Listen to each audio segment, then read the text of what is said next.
Hi there, it's me, Finn, and tonight, we're going to talk about something that might sound simple, but is actually kind of strange when you think about it. What happened to bread when it went stale? In the year 1342. Think about that for a moment. You've probably had stale bread before, right? That dry, rock-hard slice sitting in the back of your kitchen. Maybe you threw it out. Maybe you made croutons. Maybe it just sat there, and no one really knew what to do with it. But back in 1342, things were different. There were no trash bags, no plastic containers, and honestly no real reason to waste bread, ever. Now here's where it gets interesting.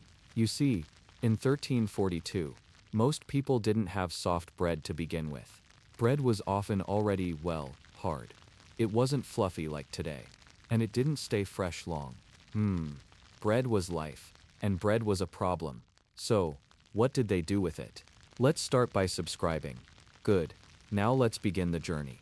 It was a year that fell right in the middle of what people now call the late Middle Ages. The weather had been off.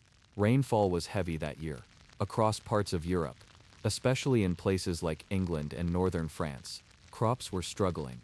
The land was soaked and sour-smelling. People were used to hard times, but they still needed bread. Bread was made from rye, barley, sometimes oats, wheat, if you were lucky, or rich. Most peasants ate something called maslin bread, a mix of grains, coarse and dense, almost gray in color. It wasn't fluffy, it didn't rise high, and when it went stale, it went rock hard. In a little village near the hills, not too far from a monastery that had its own bakery, there lived a baker named Alric.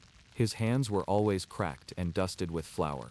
He wasn't rich, not even close, but people respected him because he knew how to stretch ingredients, how to make something from nearly nothing. One morning, early spring, the frost still thin on the grass, Alric stood in front of his oven. It was still warm from the night before. He looked over yesterday's loaves. 2 had been unsold. Their crust was like stone now. He tapped one with his knuckle.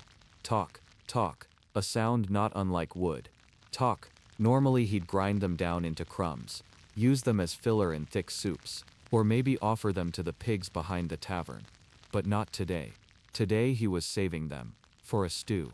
You see, stale bread wasn't considered bad. Not then. In fact, it was kind of useful. You could soak it in broth to make a thick, mushy dish called pottage. Or you could slice it, lay it beneath roasted meat, let the juices soak through. That piece of bread had a name too.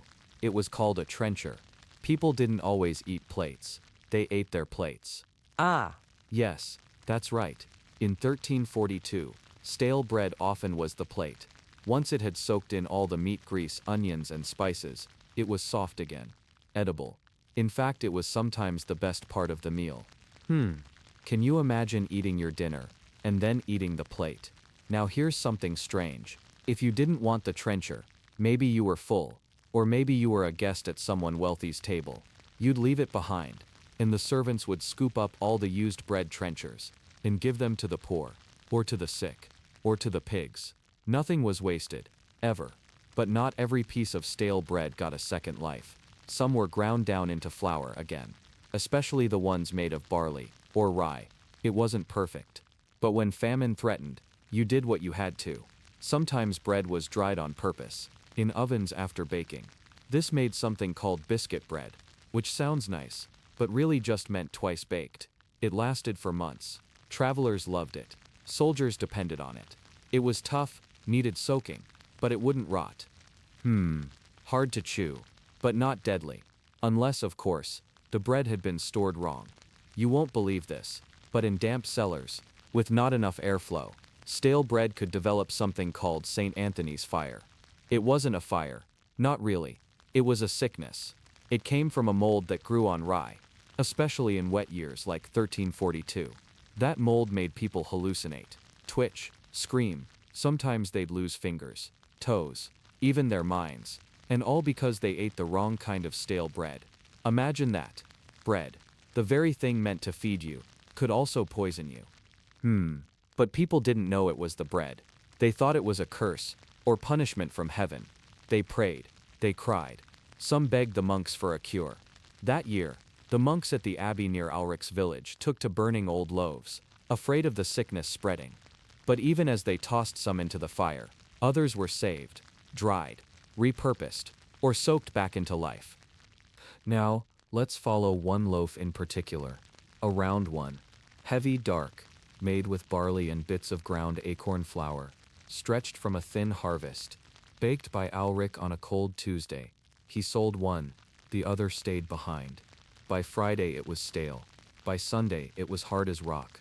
Ulrich gave it to the miller's wife, who broke it with a hammer, added it to cabbage broth, seasoned with thyme and turnips. That night her son ate it slowly, slurping between sips. The bread soft now, salty and warm. He slept well that night. Ah, so you see, in 1342, stale bread wasn't trash. It was just bread waiting to become something else. Sometimes a trencher, sometimes a stew thickener, sometimes a biscuit for the road, and sometimes a danger in disguise. But Ulrich, he always knew the smell. He said bad bread had a cold scent. Not sour, not sweet, but cold. And when he felt it in his nose, he burned it. He didn't take chances. That's how you stayed alive in 1342. By knowing your bread. Ah, and we haven't even gotten to how prisoners ate stale crusts in their cells, or how breadcrumbs were used to catch mice in kitchens, or why stale bread was buried with the dead in some villages. But that can wait. Let's go deeper next. The morning air was thick, quiet, not much stirred in the village, just a few birds, and the slow, patient sounds of wooden carts being rolled along a muddy path. Let's drift now into the kitchen of a manor house. Not too grand, no stone pillars or fancy banners, just enough wealth to have more than one room, a chimney that didn't smoke too badly, and a cook named Iselda, who had been turning stale bread into comfort for longer than anyone could remember. She didn't wear white, not like today's chefs, just a heavy apron stained with broth, soot around her sleeves, and a silver ring that had long since blackened from the fire's kiss. Every morning, before anyone else was fully awake, Iselda would touch each loaf in the pantry, pressing gently with her fingers. Soft meant it was for toasting, firm meant it was for stewing, and hard meant it was ready for beating, soaking, or grinding. Sometimes, she sang to herself as she worked. Not loudly, more like a hum, a kind of lullaby for the food. On this day, she had a visitor. A boy, pale and nervous, maybe 10 years old. His mother had died last harvest, and his father, a leather worker, had left him behind for reasons no one quite said aloud. The boy's name was Hal. He was always hungry, but never asked for food. Instead, he'd linger near the kitchen's open door, waiting for something, a whiff of broth, a crust left behind. Iselda had noticed, but she didn't speak right away. No questions. Just one quiet morning, she passed him a trencher. Old bread, soaked in lamb drippings, topped with wilted herbs. Hal held it like it was gold. He ate slowly, then slept under the bench with his knees curled to his chest. After that, he came every day. And stale bread became something more. There's something else you should know. In 1342, most kitchens, even the big ones, didn't bake their own bread. The ovens were too large, too smoky, too unpredictable. So bread came in daily from outside. And by the time it reached the kitchen, it was already turning. Not moldy, not yet, but firm, chewy. Iselda's trick was something she called sape. She'd take stale crusts, cut them thin, soak them in warm milk with crushed garlic, maybe a bit of chopped onion, and sometimes, if the Lord was in a good mood, a pinch of cinnamon. Then she'd mash it all, slowly, into a paste. Warm and thick, it smelled like comfort. She served it to the older servants first, the ones with missing teeth, or sore jaws. They smiled. They always did. Because sape meant care. Elsewhere in the village, bread had other jobs. You see, stale bread was used to clean wooden bowls. No soap, not really, just friction. Bread crusts were rubbed in circles, across the inside of pots, scraping up oils, wiping away bits of dried stew. In monasteries, this was a quiet chore, done at sunrise, with only the sounds of birds and breath. And in some towns, stale bread was crumbled and dried again, turned into stuffing for geese. Imagine that, your old loaf becoming the flavor inside a roasted bird, or being buried beneath pickled onions in a winter cellar, keeping the glass jar level, or being placed inside a child's rag doll. Not for eating, but for weight. It's strange, isn't it? Bread starts as food, then becomes a tool, then, Sometimes, something to be feared. In 1342, across the river, a widow named Elsa lived alone in a hut near the forest's edge. She'd been accused, softly, of being a witch. Not loudly, but in the way people whispered when they were scared. Her bread never seemed to go moldy. She wrapped it in cloths, soaked with vinegar, hung them from her rafters, and weeks later, she'd still pull them down, slice them, dip them in honey, and chew as though nothing had passed. People watched. They didn't understand, so they stayed away. But then one spring, a fever spread. Children were coughing, sweating, too hot at night. The apothecary was gone, and the monastery had no more herbs to spare. It was Elsa, who came into the village, carrying dry bread, soaked in sage water, tied in cloth, and placed on foreheads. She said it would draw out the sickness, and it seemed to help. By midsummer, people brought her gifts, eggs, cheese, and bread, and she gave them back. Days later, hard, cleaned, and dried. Stale, yes, but also blessed.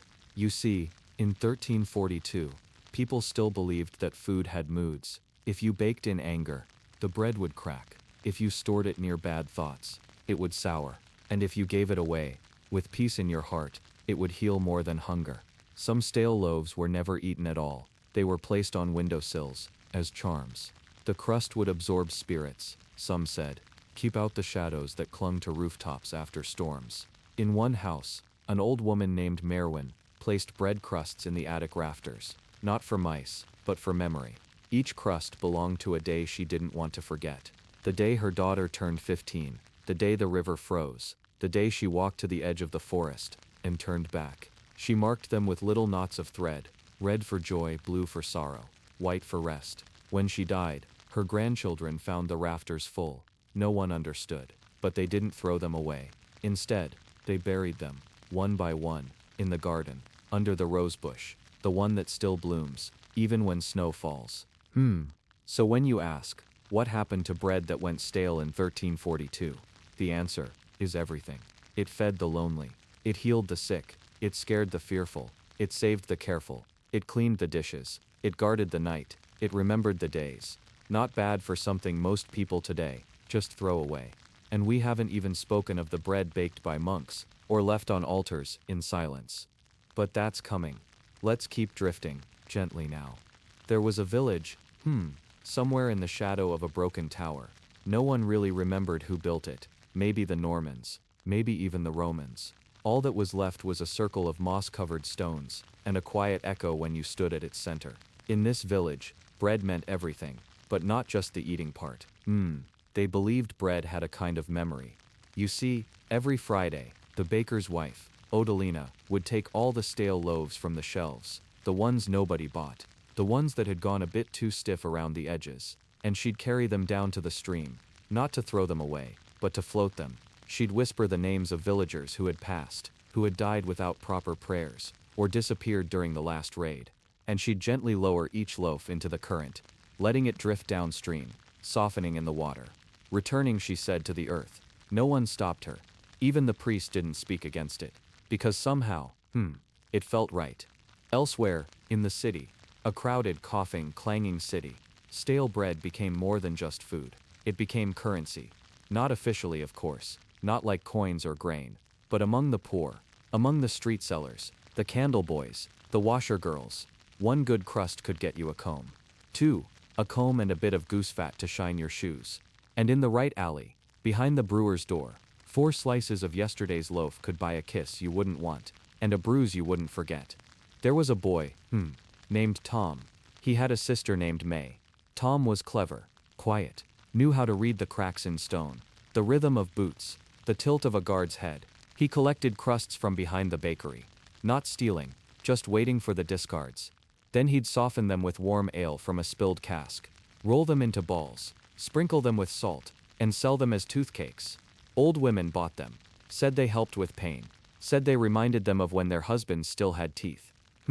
Not exactly tasty, but comforting. And in the city, that was more than enough. At the cathedral, they had rules. Everything had a place, even stale bread. Each day, whatever was not eaten was dried, thoroughly, laid out in slanted racks near the smokehouse. Once it was dry enough to crack when tapped, they ground it, first with pestles, then passed it through a fine sieve. It became powder, not quite flour, not quite meal. They called it panem pulvere, dust bread. It was stored in jars, tall ones, sealed with wax. And when someone lay dying, that dust was mixed into wine or broth and spooned between cracked lips. The last thing some ever tasted was the ghost of yesterday's loaf. Outside the monastery, the poor waited. There was a narrow alley behind the kitchens, not wide enough for carts, but just enough room for a person to sit, knees to chest. The monks called it the line of crumbs, because that's all they gave. Not whole loaves, not even slices, just crumbs, gathered carefully from the preparation tables, swept with a clean cloth, folded into small paper cones made from old sermons. 1 cone per person, enough to soak in broth, ald, and that was something. Then there were the children, always the children, in villages, in towns, in manors. They played with stale bread, not because they wanted to, but because it was all they had. A crust became a sword, a chunk, a doll. If you drew a face in the flour left on the board, you could pretend it spoke. Once, in a manor, a little girl named Elaine turned a stale round into a drum. She tapped it gently, again and again, then made up a lullaby about rain. She sang it to the chickens. Hello, and maybe they liked it, because that night, for the first time in weeks, they laid eggs, and her mother cried. Happy tears. Back in the forest, deeper than most dared to walk, there was a man. No one knew his name. He wore furs, had long hair, walked with a limp, but every season, once and only once, he came into the edge of town, carried in his hands stale bread, old loaves, cracked, hardened. He never spoke, just placed them on a flat stone near the chapel, then walked away. The baker, confused at first, began leaving small loaves in return, fresh ones. It went on for years, and one winter, when snow piled high, and the well froze, that same man was found collapsed near the edge of town. The bread in his bag had saved a dog, a goat, and a child who'd gotten lost in the snow. People carried him to the fire, and when he woke, he asked for water and bread. Old bread, because it was what he knew, and what had never betrayed him. There's something else. In the court of a minor lord, somewhere to the north, stale bread became a punishment. Not violent, just humiliating. Servants who dropped platters, or forgot to bow, were given stale loaves at dinner. They had to eat them in front of everyone. Dry, hard, no soup. It cracked teeth, dried the throat, and worse, it made the other servants laugh. Some called it the chewer's curse. But one girl, Alice, didn't laugh. She took her stale loaf, soaked it in her own tears, and made it into a necklace. She wore it for 7 days, then buried it. And not long after, the Lord fell from his horse, broke his leg, and could never eat solid food again. Coincidence? Maybe, but Alice smiled, just once, and never again. So, what happened to bread that went stale in 1342? It became a cradle, and a coffin. It fed kings and thieves. It bruised lips, and warmed bellies. It floated on water, and whispered in sleep. It turned to dust, and dust, into memory. Still with me. Good, because there's more, much more. In a town nestled between 2 rivers, there was an inn called the Leathery Crumb. Funny name. But the bread there was famous. Not for being fresh. Oh no, it was famous for how old it was. The innkeeper, old Master Teb, had a trick. He'd dry out loaves from the previous week, cut them into thick chunks, toast them over the hearth until they were nearly black, and then, this is the special part, he'd soak them in warm beer, with onions, and just a little mustard powder. He called it soak pot. The smell filled the whole inn, like roasted earth and sweat and something ancient. Guests came not for meat or ale, but for the strange comfort of chewing bread that had once been thrown out. It felt grounding, like eating time itself. Now, not all stale bread became food again. Some of it became tools. In one dusty shop on the edge of a wool dyer's square, an old woman named Clymena used hardened crusts as scrubbers. Instead of rags or brushes, she'd press rough loaves into the dyed cloth, twisting, turning, buffing away excess pigment with gentle force. Bread knows how to take color without keeping it, she'd say. And she was right, because the bread didn't stain. It just flaked quietly and then fell apart. And when it was too soft to clean, she'd toss it into a bucket of urine to help set the next batch of colors. Not very nice smelling, but very, very useful. Elsewhere, in a large manor kitchen, a quiet cook had a quieter plan. His name was Godfrey, not the head cook, just middle. His hands always smelled like cloves and smoke. Now Godfrey had a habit of hoarding. Not for greed, just because he couldn't stand waste. So every time bread was trimmed, crusts, heels, broken pieces, he'd tuck them into a linen bag behind the hanging goose. Every 10 days or so, when the kitchen staff were too busy preparing feasts or counting sacks of salt, he'd take those crumbs, soak them in broth, mash them with herbs, and shape them into little rounds. Not pretty ones, just honest ones. Then he'd wrap them in cabbage leaves and leave them behind the dovecote. Why? Because he knew someone always came, he never saw who. But the rounds disappeared, always, and once someone left behind a stone, carved with a simple shape, a loaf, and a bird. Godfrey never told anyone, but from that day on, he saved even smaller pieces, even the ones the others would sweep into the fire, because he knew, even stale things can carry kindness. There's a record, an old one, of a certain chapel where the priest believed that bread that had gone stale was still sacred, especially if it had once been offered to the saints. He would collect these stale loaves and store them in a chest made of yew wood, carved with tiny flowers and 3 keys, one for the priest, one for the gravedigger, and one, they said, for God. Every time a burial took place, a handful of broken bread was scattered into the earth, right atop the coffin, and when children asked why, the priest would whisper, so they don't hunger on the road.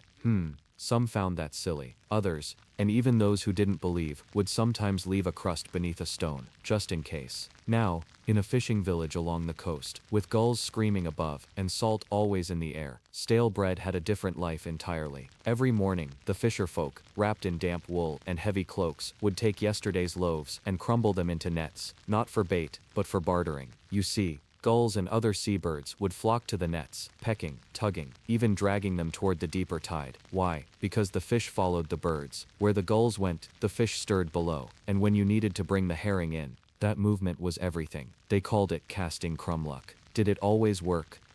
Not really. But sometimes, just sometimes, the sea gave more when the bread was older. Maybe the gulls knew, or maybe the gods liked stale things better. Further inland, inside a school for boys run by a quiet thin man named Master Sebald, bread was part of discipline, but not in the harsh way. No beatings, no yelling, just small lessons. For every time a boy misread his Latin, or scuffed a page of vellum, or forgot to bow before the Virgin's statue, he had to sit with a single slice of stale bread. No touching, just sit, for 10 minutes, 20, sometimes longer. Master Sebald believed that watching the bread slowly change, from stiff to slightly soft with breath and warmth, reminded boys of time and patience, and that not everything needed to be eaten to be learned from. One boy, young Halric, whispered once to another, "Sometimes the bread speaks." No one knew what he meant, but after that they listened more closely, even when chewing. The last story for now, is a strange one, a little haunting, but not in a scary way, more like a forgotten dream. In the south, near the woods that never thinned, there lived an old woman, known only as Mother Quail. No one knew if she had children, or where she came from. She wore a cloak stitched from old bread sacks, and every year, in the first frost she walked through villages with a basket of stale rolls. Each roll had a message carved into it, not written, carved, softly, with a tiny knife, not words, just shapes, spirals, eyes, stars. Some she gave to babies, some to the dying, some she placed on graves. When asked why, she simply said, "They remember for us." And when spring returned, she vanished, always, only to come again next frost. They say, one of her rolls is still kept in a shrine made of bark and twine, far beneath the roots of an old ash tree, and that if you hold it long enough, you can smell the bread, still warm, even now. So, you still wondering what happened to the stale bread in 1342? Maybe now you see. It didn't just dry up and vanish. It became a sign, a gift, a warning, a memory. It soaked, softened, cracked, crumbled, molded, vanished, and reappeared in stories like this one. And it's not done yet, because we've still got more to remember. Shall we? In a town nestled between 2 rivers, there was an inn called the Leathery Crumb. Funny name, But the bread there was famous. Not for being fresh. Oh no, it was famous for how old it was. The innkeeper, old Master Teb, had a trick. He'd dry out loaves from the previous week, cut them into thick chunks, toast them over the hearth until they were nearly black, and then, this is the special part, he'd soak them in warm beer, with onions and just a little mustard powder. He called it soak pot. The smell filled the whole inn, like roasted earth and sweat and something ancient. Guests came not for meat or ale, but for the strange comfort of chewing bread that had once been thrown out. It felt grounding, like eating time itself. Now, not all stale bread became food again. Some of it became tools. In one dusty shop on the edge of a wool dyer's square, an old woman named Clymena used hardened crusts as scrubbers. Instead of rags or brushes, she'd press rough loaves into the dyed cloth, twisting, turning, buffing away excess pigment with gentle force. Bread knows how to take color without keeping it, she'd say. And she was right, because the bread didn't stain. It just flaked, quietly, and then fell apart. And when it was too soft to clean, she'd toss it into a bucket of urine to help set the next batch of colors. Not very nice smelling, but very, very useful. Elsewhere, in a large manor kitchen, a quiet cook had a quieter plan. His name was Godfrey. Not the head cook, just middle. His hands always smelled like cloves and smoke. Now Godfrey had a habit of hoarding, not for greed, just because he couldn't stand waste. So every time bread was trimmed, crusts, heels, broken pieces, he'd tuck them into a linen bag behind the hanging goose. Every 10 days or so, when the kitchen staff were too busy preparing feasts or counting sacks of salt, he'd take those crumbs, soak them in broth, mash them with herbs, and shape them into little rounds. Not pretty ones, just honest ones. Then he'd wrap them in cabbage leaves and leave them behind the dovecote. Why? Because he knew. Someone always came. He never saw who. But the rounds disappeared. Always. And once, someone left behind a stone, carved with a simple shape, a loaf and a bird. Godbraves never told anyone, but from that day on, he saved even smaller pieces, even the ones the others would sweep into the fire, because he knew, even stale things can carry kindness. There's a record, an old one, of a certain chapel, where the priest believed that bread that had gone stale was still sacred, especially if it had once been offered to the saints. He would collect these stale loaves and store them in a chest made of yew wood, carved with tiny flowers, and 3 keys, one for the priest, one for the gravedigger, and one, they said, for God. Every time a burial took place, a handful of broken bread was scattered into the earth, right atop the coffin, and when children asked why, the priest would whisper, so they don't hunger on the road. Some found that silly, others, beautiful, and even those who didn't believe would sometimes leave a crust beneath a stone, just in case. Now, in a fishing village along the coast, with gulls screaming above, and salt always in the air, stale bread had a different life entirely. Every morning, the fisherfolk wrapped in damp wool and heavy cloaks would take yesterday's loaves and crumble them into nets, not for bait, but for bartering. You see, gulls and other seabirds would flock to the nets, pecking, tugging, even dragging them toward the deeper tide. Why? Because the fish followed the birds. Where the gulls went, the fish stirred below, and when you needed to bring the herring in, that movement was everything. They called it casting crumb luck. Did it always work? Not really. But sometimes, just sometimes, the sea gave more when the bread was older. Maybe the gulls knew. Or maybe the gods liked stale things better. Further inland, inside a school for boys, run by a quiet, thin man named Master Sebold, bread was part of discipline, but not in the harsh way. No beatings, no yelling, just small lessons. For every time a boy misread his Latin, or scuffed a page of vellum, or forgot to bow before the Virgin's statue, he had to sit with a single slice of stale bread. No touching, just sit. For 10 minutes. 20, sometimes longer. Master Sebold believed that watching the bread slowly change, from stiff to slightly soft, with breath and warmth, reminded boys of time and patience, and that not everything needed to be eaten to be learned from. One boy, young Halric, whispered once to another, "Sometimes the bread speaks." No one knew what he meant, but after that, they listened more closely. Even when chewing, Ama spreeled the last story for now, is a strange one. A little haunting, but not in a scary way. More like a forgotten dream. In the south, near the woods that never thinned, there lived an old woman known only as Mother Quail. No one knew if she had children, or where she came from. She wore a cloak stitched from old bread sacks. And every year, in the first frost, she walked through villages with a basket of stale rolls. Each roll had a message carved into it. Not written, carved. Softly, with a tiny knife. Not words, just shapes. spirals, eyes, stars. Some she gave to babies, some to the dying, some she placed on graves. When asked why, she simply said, "They remember for us." And when spring returned, she vanished. Always, only to come again next frost. They say, one of her rolls is still kept in a shrine made of bark and twine, far beneath the roots of an old ash tree, and that if you hold it long enough, you can smell the bread. Still warm, even now. So, you still wondering what happened to the stale bread in 1342? Maybe now you see. It didn't just dry up and vanish. It became a sign, a gift, a warning, a memory. It soaked, softened, cracked, crumbled, molded, vanished, and reappeared in stories like this one. And it's not done yet, because we've still got more to remember. Shall we? Let's begin again. This time, beneath the stairs. Yes, a quiet place where few ever looked. Down in the manor kitchens, in the deep shadows behind sacks of flour and hanging garlic bulbs. That's where stale bread was hidden. By a boy named Ewan. Ewan didn't talk much. He had soft hands and always dusty hair. And he liked to listen. Not to people. To the walls. To the crackles. To the creaks. He said bread, once left too long, began to whisper. So, every evening, when no one was watching, Ewan would press his ear to the oldest crusts, and hum. He never ate them. Never gave them away. Just listened. One night, the cook found him asleep on the stone floor.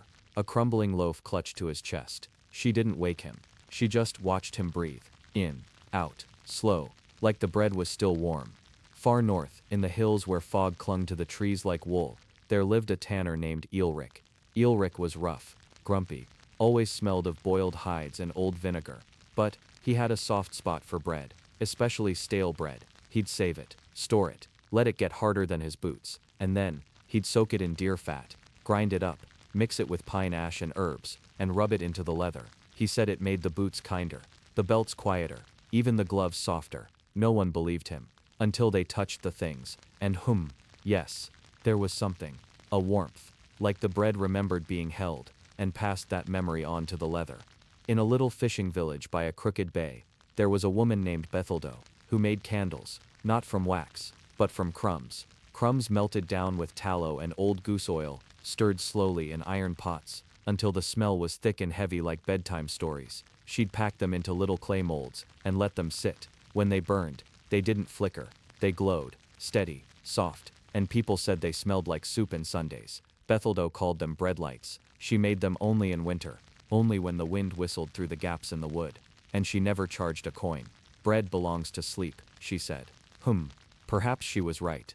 In a monastery with bells that chimed too often, there was an ancient scribe named Odo.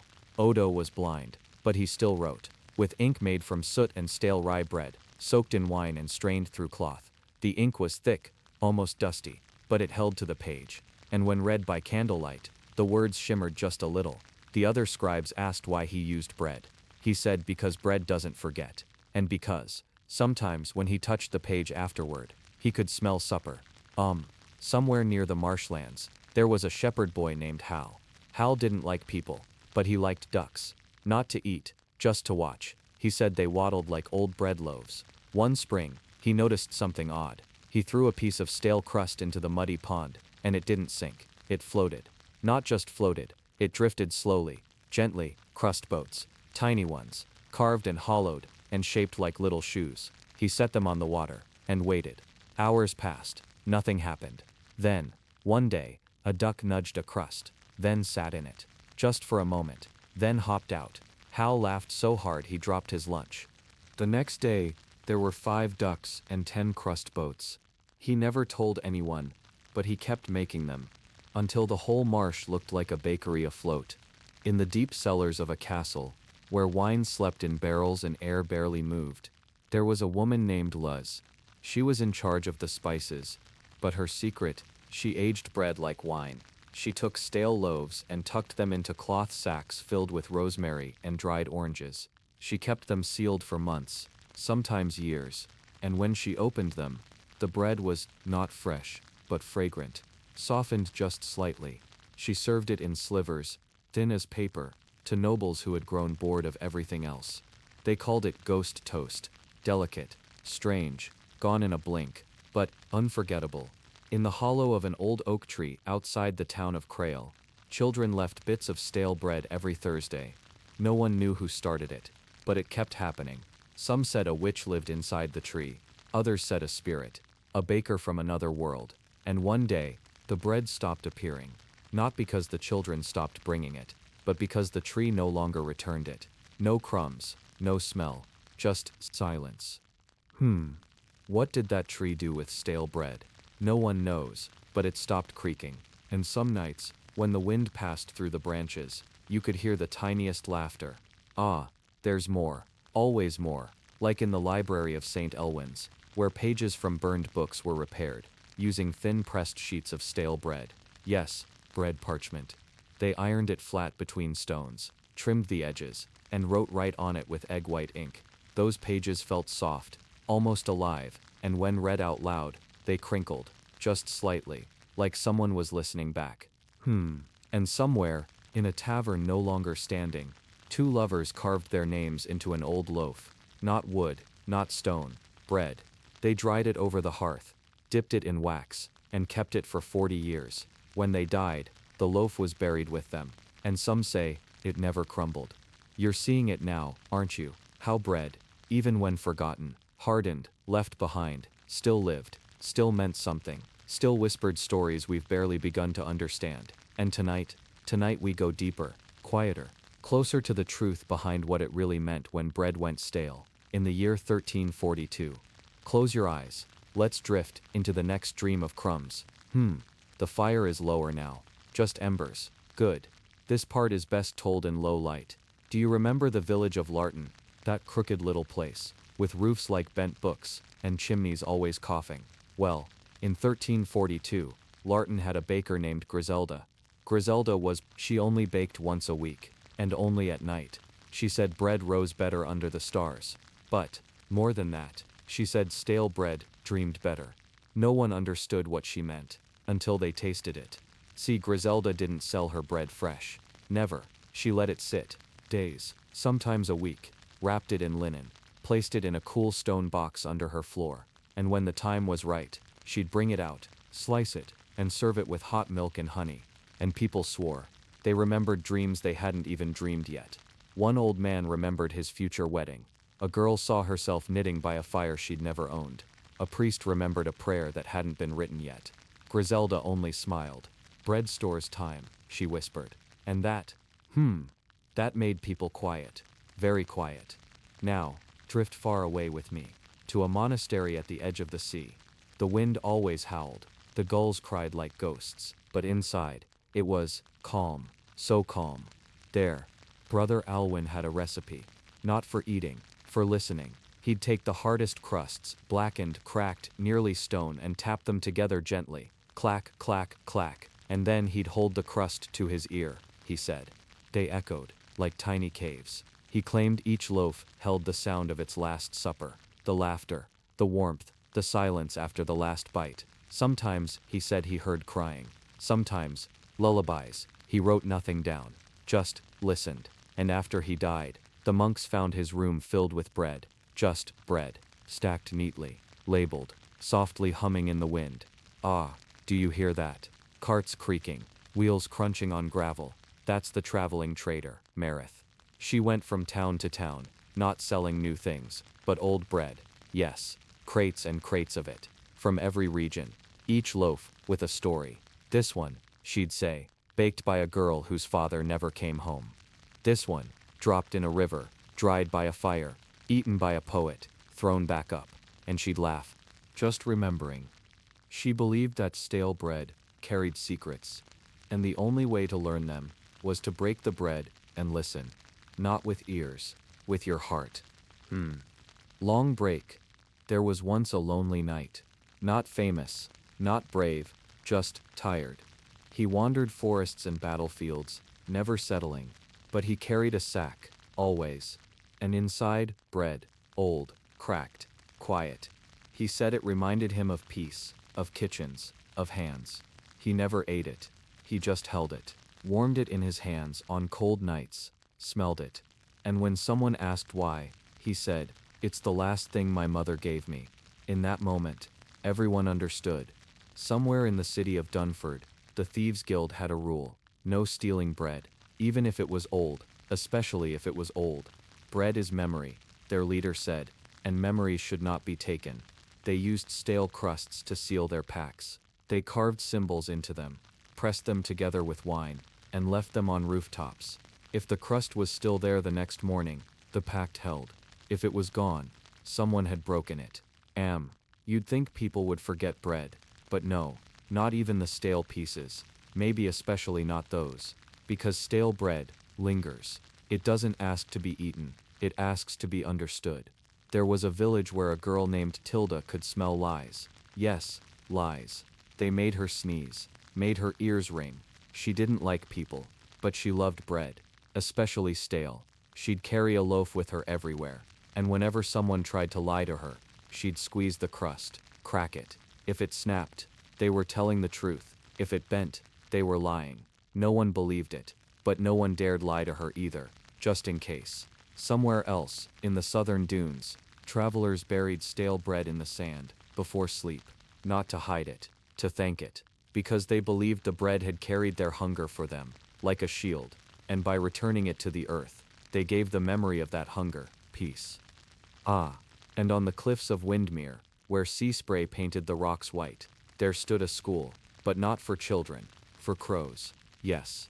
An old woman named Farna trained them, not with seeds, not with fish, with bread, old bread, crushed into shapes, loops, arrows, faces. She said the crows remembered each one. She'd toss the crusts into the sky, and the crows, they came, flew in spirals, wrote stories in the air, all with the memory of bread. That's what this is, isn't it?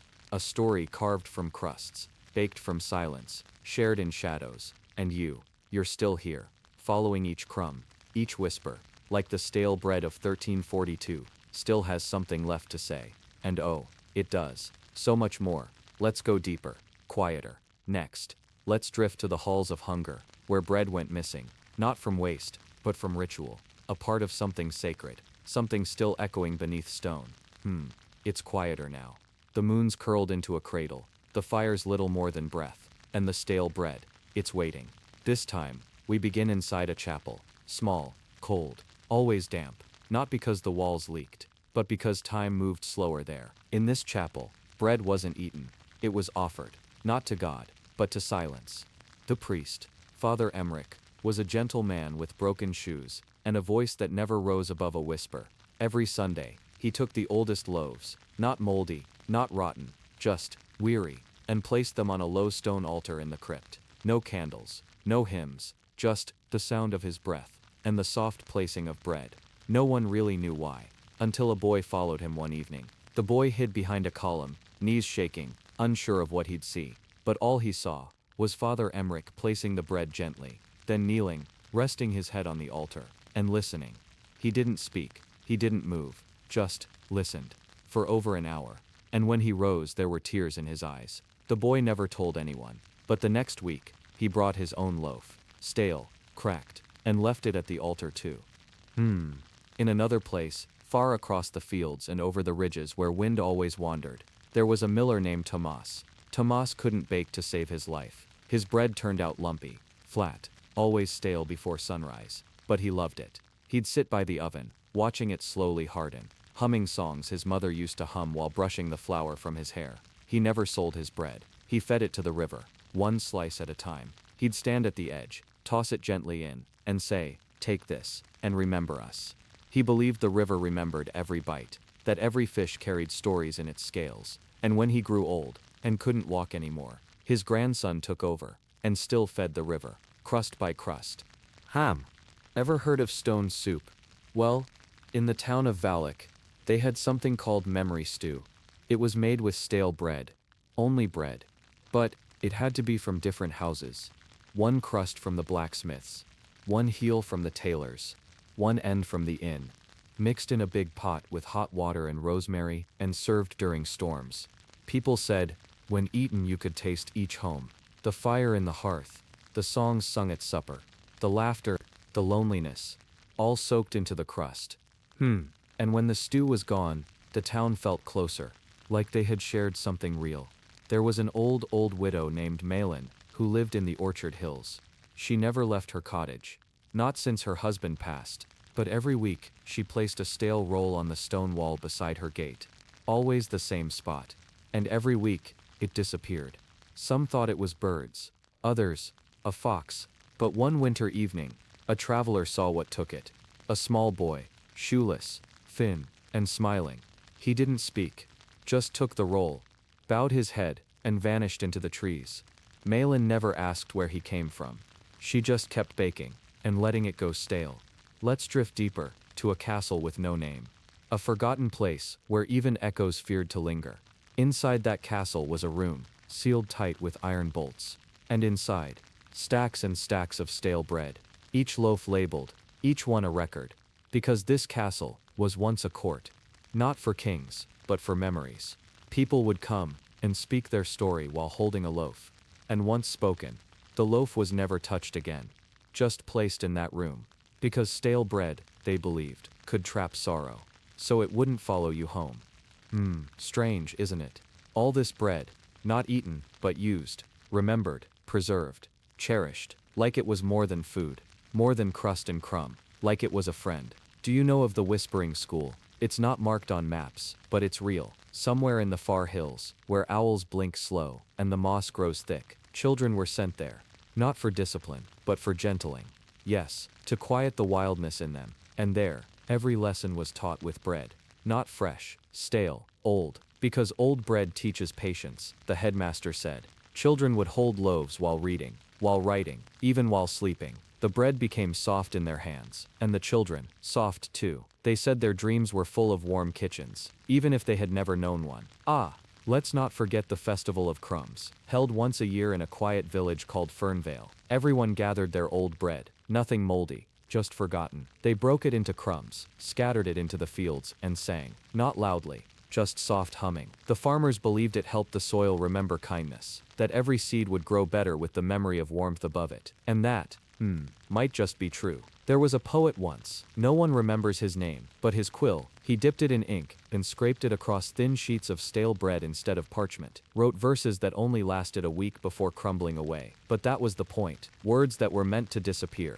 Softly, like dust on wind. Because not every story should be kept forever. Some should vanish with the crust. And maybe this one too. But not yet. Not tonight. Tonight we're still drifting, following crumbs through time. Through kitchens. Through silent chapels and echoing fields. Still wondering how stale bread in 1342 became more than food, but a keeper of forgotten things. Next, let's follow a trail into the hands of children with empty bowls, and monks with full hearts, to a time when stale bread didn't feed people, it saved them. And not always in the way you'd expect. Close your eyes, the next crumb is waiting. That hush again. The world outside the cottage is asleep. Even the mice have tucked in. So, this is the perfect time to tell you what stale bread really meant to those who had none. See, in 1342, a famine drifted across the land like a slow-moving fog. Not sudden, not loud, just creeping. Crops shriveled, grain wagons vanished, markets sat still, and the poor, they waited, hungry, not for feasts, not for warm meals, but for whatever was left. And most often, that meant stale bread. But even that wasn't easy. You see, the fresh loaves were gone first, then the day-olds, then the crusts, and finally, even the stone-hard ends that bent knives. Yet, they were grateful, because stale bread meant survival. There's this village, Marrowsgate, a hard place, cold winds, dry fields. There, the baker didn't lock his back door, he left it cracked open, every night. And on the counter, he laid out what he called ghost loaves. Blackened, crumbly, weeks old, no charge, no questions. Just hope. The poor came in silence, took one slice, whispered thank you to the oven, and left. He never watched, he never counted, and yet, he always had enough. Then there was the bread chapel of North Hollow. Not a church, a cellar, but it had pews, and candles, and one table. On the table, a single basket of stale bread, always full, and outside the door, a bell made of crusts, strung together with string. Whenever someone new arrived in town, they'd ring the crust bell, and someone inside would break a piece from the basket and share it. No sermon, no lesson, just warmth. The kind that doesn't need fire. And in this time of famine, a miracle wasn't gold or wine. It was a heel of rye bread, too hard to bite, but soft enough to hold. Feet. In the forest town of Dunmere, a child named Brel learned something beautiful. His mother couldn't feed him most days, so she gave him bread scraps soaked in water and herbs. Not tasty, not filling, but she wrapped each piece in cloth and whispered a name to it: kindness, patience, bravery.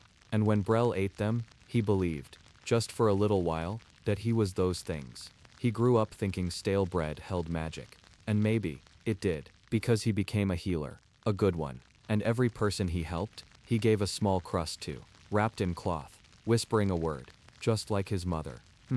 Along the ridges of the East Hills, during that same famine, there was a group of traveling midwives, old women, tough hands, soft hearts. They carried stale bread in their packs, not for themselves, but for mothers who'd just given birth with nothing to eat. The bread, it didn't break easily, so the mothers had to chew slowly. That slowed their breathing, helped them calm. Sometimes, it was the only thing keeping them from passing out. Bread. Hard, cracked bread. And in their journals, the midwives didn't write down recipes. They wrote down the faces of the mothers saved, next to a single word: crust. Now, let's drift to the monastery of Orlandford, a tall place on a wind-bitten cliff. There, the monks had a rule: no bread shall be eaten fresh. They believed that food must learn patience before entering the body, so loaves were set aside for 7 days. Only then were they used. They soaked them in broth, pressed them into cakes, carved verses into them, and in the harshest months, when travelers arrived starved and shaking, they gave them those bread cakes. Simple, heavy, comforting. The travelers called them stones of mercy, not because they were hard, but because they always brought peace. Not all stories are soft though. There were dark times too. In the poorer edges of cities, stale bread became currency. A crust could buy you a place to sleep, a bowl of broth, even a lie.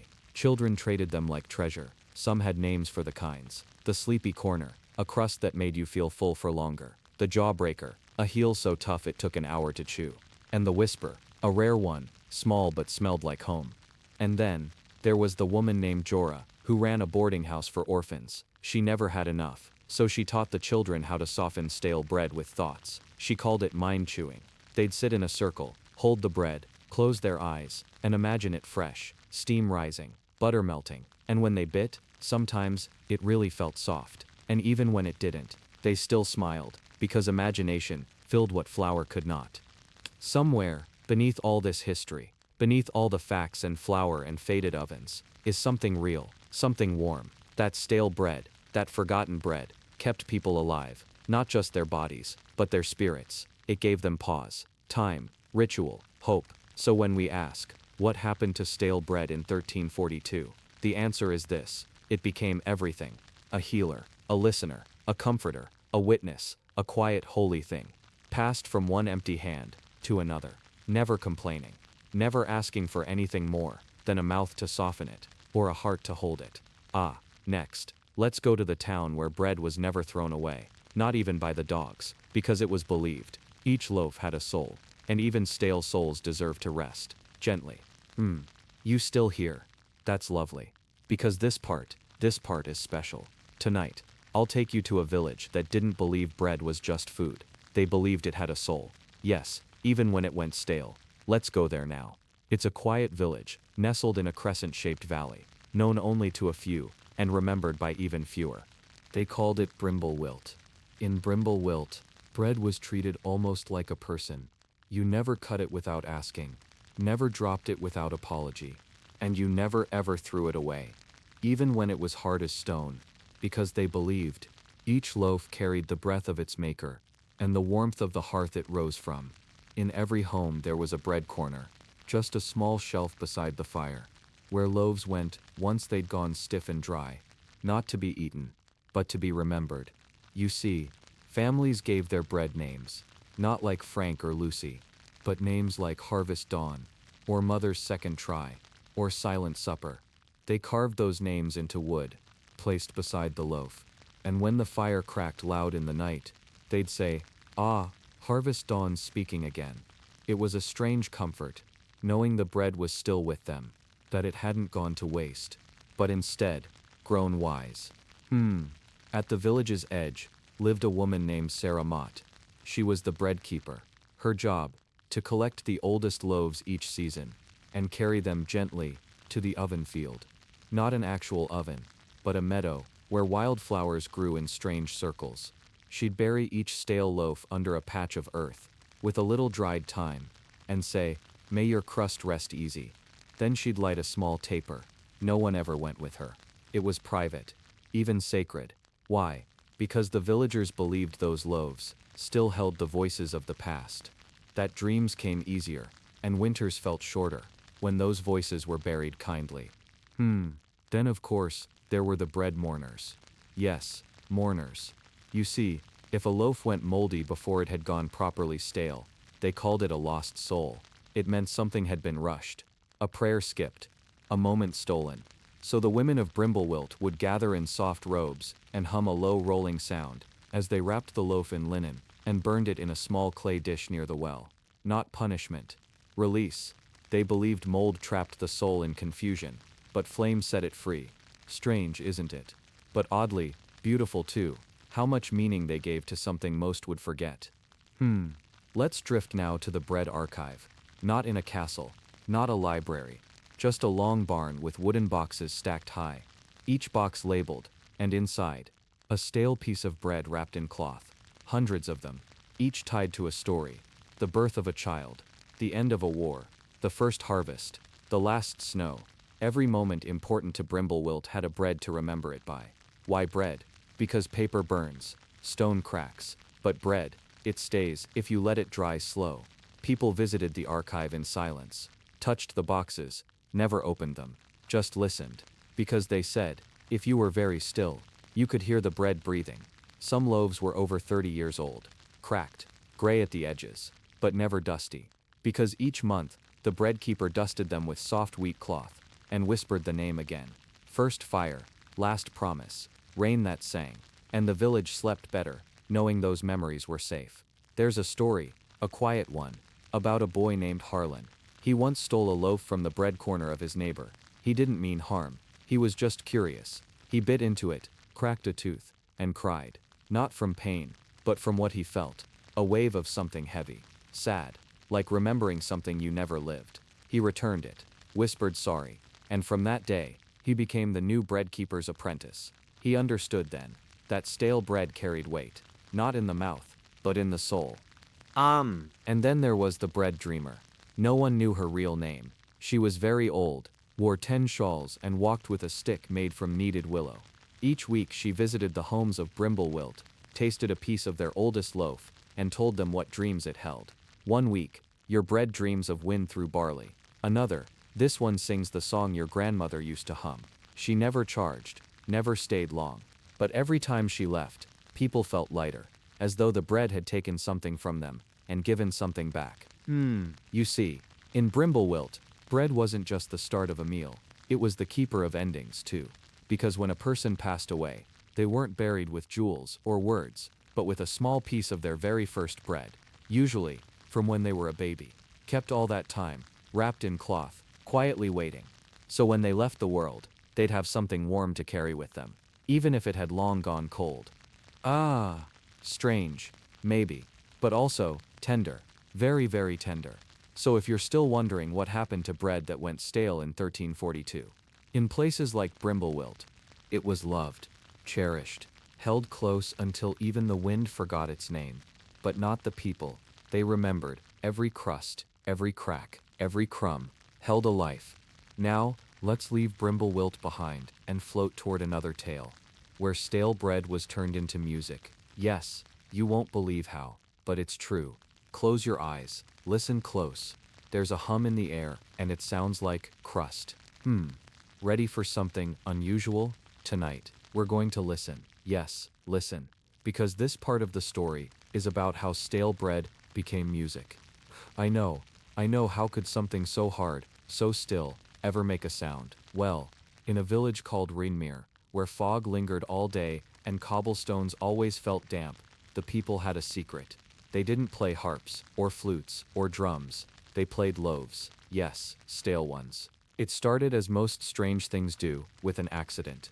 A baker's apprentice, named Tiller, was sweeping the floor of the old chapel-turned-bakery, when he knocked a crusty loaf off a shelf. It hit the stone floor and made a sound. Not a thud, Not a crack, but a perfect gentle tone, like a wooden bell. Tiller froze, tipped his head, tapped it again. Ping, soft, bright, haunting. He brought it to the village elder, then to the blacksmith, then to the musician, who only played during rainstorms. They all heard it, all agreed. This loaf was not quiet. From there, a tradition began. They called them echo loaves. Bread that had dried in a certain way, with tiny tunnels of air, made from just the right flour, left just the right time. They rang, like wind chimes.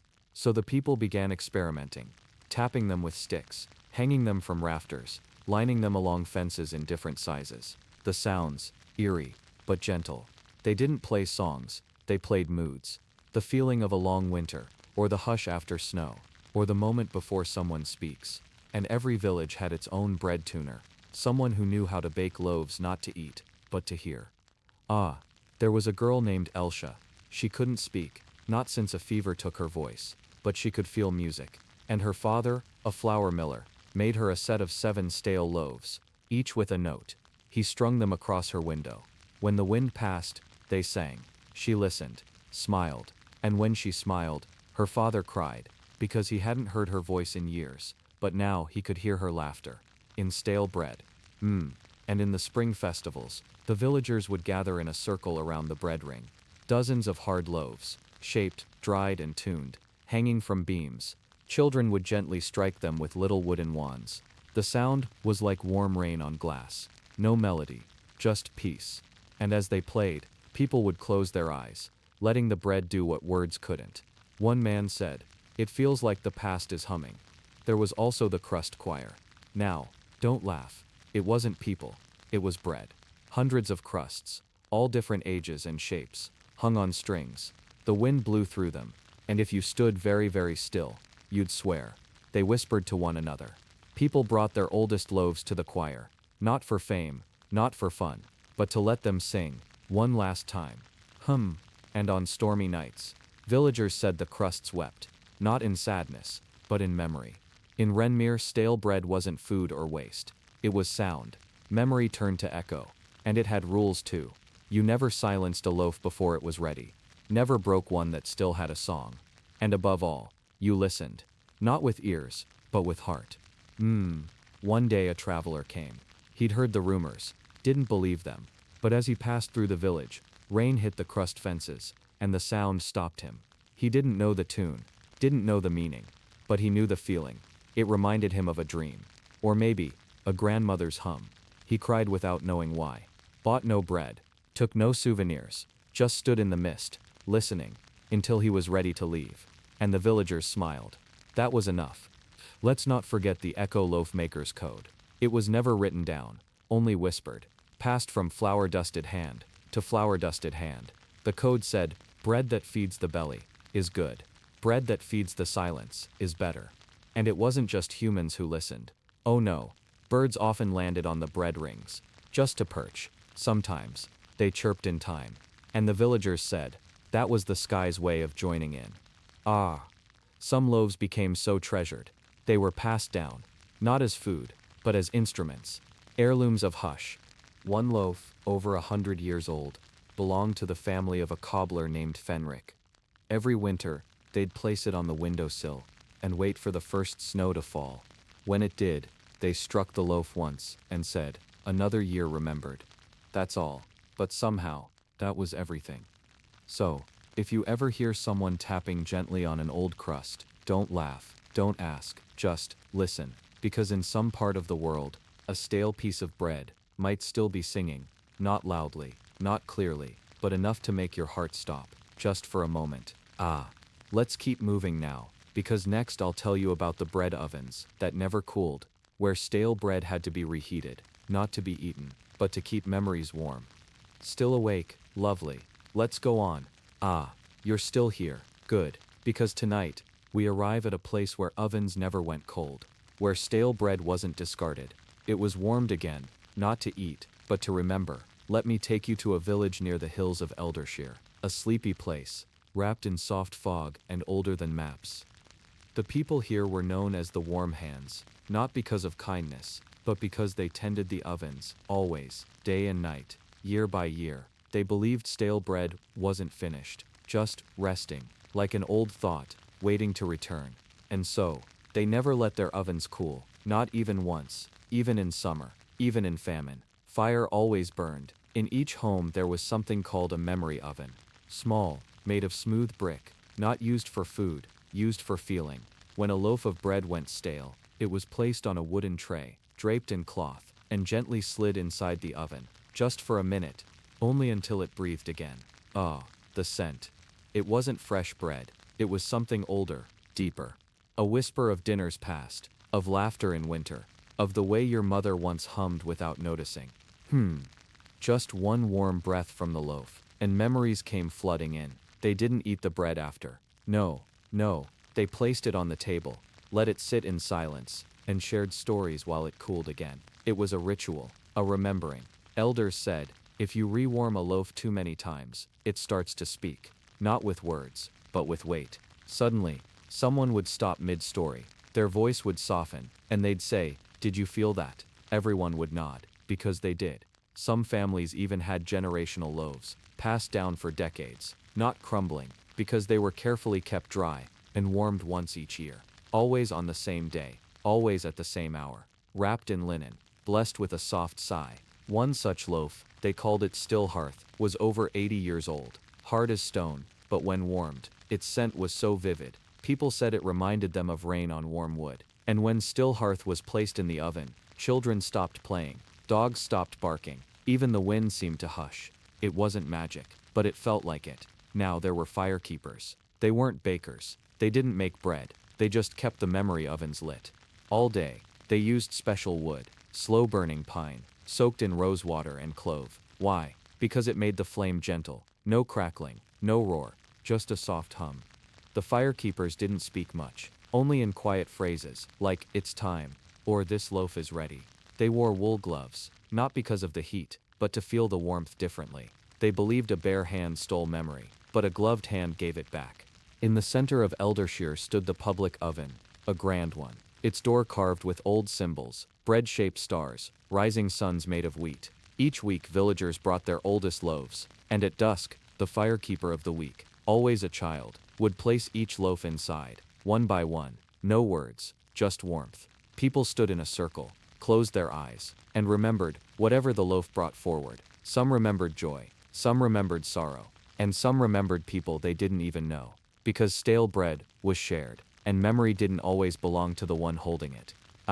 Then there was the night loaf ritual. Yes, this one's gentle. It happened only during full moons. Families would gather by candlelight, warm a special stale loaf, and eat just one crumb. Not for taste, but for tethering. They believed that tiny crumb tied the past to the present. That as it melted on your tongue, you became part of every hand that had shaped it, every hearth that had baked it, every soul that had waited beside it. And then, they'd sleep, deep, quiet, dreaming of things they never lived, but felt all the same. Sometimes, stale loaves would refuse to warm, even in the kindest ovens. They stayed cold, dry, unchanged. They called these quiet loaves. They were never forced, just left alone, wrapped with care, placed on the shelf called the resting board. And maybe, just maybe, years later, one would finally warm. And when it did, it would make someone cry. Every time. There's a story of an old widow named Mara. Her husband had passed during a storm, left behind only one stale roll. For 10 winters, it refused to warm. Then one morning, on a day without clouds, she tried again, and this time, the scent of cinnamon filled the room, and Mara smiled, then laughed, then cried. She said, he always said he'd come back when it was sunny. You see, sometimes bread needs time to let go, just like people. So, if you ever find a hard piece of bread, don't toss it away. Wrap it, wait, warm it gently, not to eat, but to remember. You might not know the story it carries, but your heart will, and sometimes, that's enough. Let's move now to the monasteries of Dun Hollow, where stale bread wasn't warmed or kept, but carved into shapes that could only be seen by candlelight. You won't believe what they believed the loaves could reveal, but I'll show you. Close your eyes. Hidden by fog and forest, there was a monastery. Not grand, not golden, just stone and silence. They called it Dun Hollow, a place where monks lived, but not the kind you might expect. These were the Order of the Crust. Quiet men, and a few quiet women, who believed that stale bread could speak in shape. Not sound, not scent, but in shadow. They didn't write books, they didn't preach sermons. They carved bread, dry brittle loaves that had hardened over seasons, left in cool chambers, stacked like firewood, waiting to be chosen. Each monk had a small blunt knife, not sharp, just enough to peel, to chip, to coax. They called their carving the revealing, and once a loaf was placed on the table, they whispered, "Show me what's already here." No designs were planned, no lines were drawn. They let the bread guide the hand, like listening, with your fingers. Some carved gentle spirals, others found faces hidden in the crust. Not human faces, but moments. A snowfall, a door left ajar, a hand reaching, then pulling back. And each carved loaf, it was never touched again. Once carved, it was placed in a long quiet hall, lit only by one candle. You didn't see the art by daylight, you saw it by flame. Because the monks believed, bread speaks best in half-light. Visitors came, rarely, but when they did, they weren't shown the way. They were asked which loaf called to you, and whichever they pointed to, they sat with it, alone. No one explained it, no one hurried. You simply watched the shadows play across the crust, until you understood. Or didn't, it didn't matter. Understanding wasn't required, only presence. There was one loaf carved with tiny indentations, almost like stars. The story said a monk named Arlen made it. He had once been a stargazer. After he lost his sight, he said the stars still visited him, in bread. So he carved what he felt, not what he saw. When the candlelight danced on the loaf, it shimmered, not brightly, but like memory. Another loaf had the pattern of waves, but not calm ones, stormy, fierce. A monk named Tevin carved it the year his brother drowned. He said, "If grief must rise, let it rise in bread, not in me." He never carved another. But the loaf stayed, whispering its waves to anyone who sat before it. And not all carvings were sad. Oh no, some were funny, playful. One was carved like a sleeping cat, another like a bundle of grapes, even though the monk who made it had never tasted fruit. He said, "I wanted to see what sweetness looked like." Once every season, the monks held a ceremony called the crumbling. Yes, they let the oldest, most delicate loaves fall apart, gently. No hands, just time. They placed them on the table of return, and opened the windows. The breeze did the rest. Flakes drifted, tiny echoes of carvings disappearing. Monks would say, "It has told its story. Now, let it rest." The crumbs were swept into a cloth, folded, and buried beneath the elder tree, to nourish roots, and perhaps, begin again. No loaf was ever duplicated, even if the shape was beautiful, because to copy was to forget, and in Dun Hollow, nothing was forgotten, only softened, only stilled. There were even nights when no carving was done, just sitting. One monk would place an untouched stale loaf right in the middle of the table, and they'd all sit in silence, hours, just being near it. Someone once asked why. The monk answered, "Sometimes it's enough just to wait with something." Visitors left changed, not dramatically, but in small ways. They walked slower, held things more gently, noticed the shapes in clouds, and wondered if they'd seen them before in crust. One boy, after sitting with the star loaf, returned home and built a tiny bread shelf in his room. He never carved, just let stale bread sit. He said, "I like how they look when they're doing nothing." So if you find a dry loaf, not moldy, just forgotten, run your fingers along its edge, hold it to the light, not to fix it, but to listen, to see. Maybe there's something waiting, just beneath the surface. Not a secret, not a message, just stillness. Now, let's keep walking, because just beyond the quiet monastery, there was a barn, where stale bread was used to mend wounds, but not in the way you think, not for skin, but for hearts.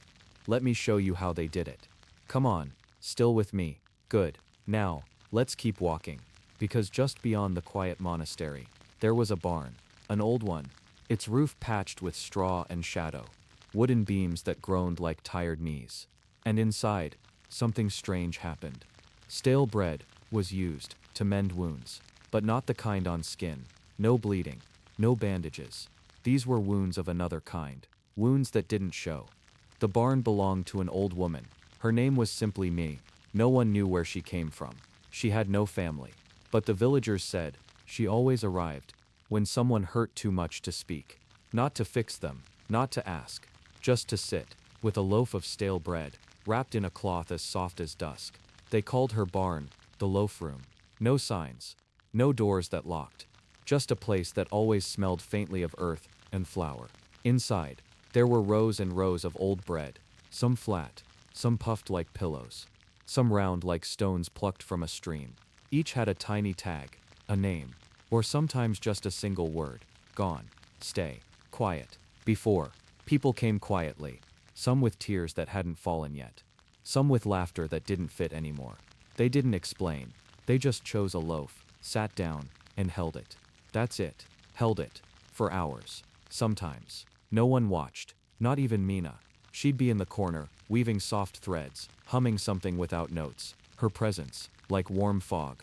Some folks said, when they held a loaf long enough, they felt it push back.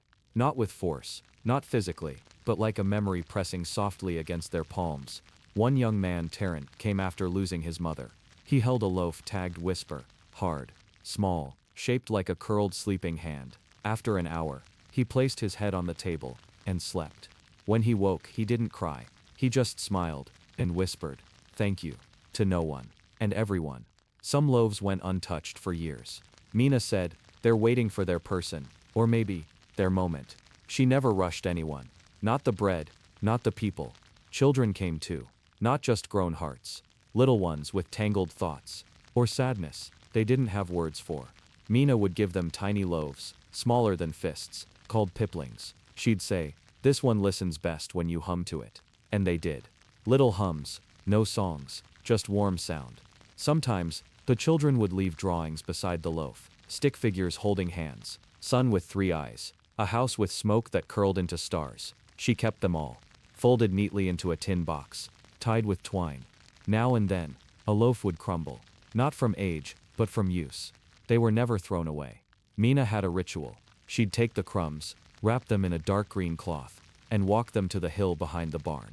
There, a small circle of stones waited. She'd kneel, dig gently with her hands, and place the crumbs inside, cover them, pat the earth, and whisper, "You've done your part, now rest." The villagers never followed. They knew the hill was hers, and the bread's. One rainy morning, a girl named Annette arrived. She was shaking, but not from cold. She couldn't speak, not a word. Mina said nothing, just led her to a small thin loaf, marked throat, set it in her hands.